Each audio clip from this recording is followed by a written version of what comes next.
अस्सलाम वालेकुम जी दोस्तों। तो महज़ूज़ का जो फैंटास्टिक फ्राइडे है या ये तो फ़ज़ूल फ्राइडे ही होता जा रहा है।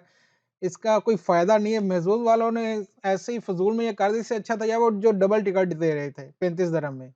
ये क्या है 6 नंबर मैच करने और उसपे कुछ दे भी नहीं रहे हो। 3 वालों को कुछ नहीं, 4 वालों को भी कुछ नहीं है यार, फ़ज़ूल है। तो जी ड्रा हो चुका है, नंबर जो आए हैं 28, 33, 9, 27, 38 और 7। अब इसमें प्रॉब्लम ये है कि आपको सारे के सारे ही मैच करने हैं। ये नहीं है कि दूसरे की तरह चले जी आपने 3 मैच कर लिए, आपको 350 मिल गए या आपने 4 मैच कर लिए तो फिर भी इनाम मिल गया। यहाँ पे आपको सारे के सारे ही मैच करने हैं तब जाके ही आपको कुछ फ़ायदा होगा, अदरवाइज़ कुछ नहीं मिलेगा। तो ये फैंटास्टिक नहीं, मेरे ख़्याल से ये तो फ़ज़ूल ड्रा है जिसका कोई फ़ायदा नहीं है।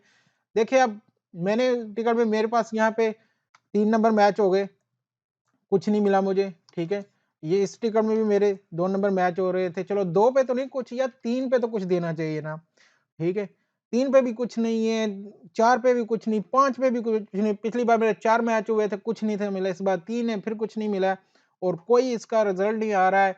तो इस फैंटास्टिक को, फ़ज़ूल ड्रा को बंद कर देना चाहिए। इसकी जगह या तो सिंगल टिकट दे दो जो ऑलरेडी दे रहे थे या फिर ये फ्री में देना बंद करो। देना तो इसके ऊपर 3 नंबर के ऊपर कुछ दो। तो आप लोगों ने कमेंट बॉक्स में ज़रूर लिखना है कि महज़ूज़ या तो 3 नंबर मैच होने पे कुछ दे, वरना इसको बंद कर दे।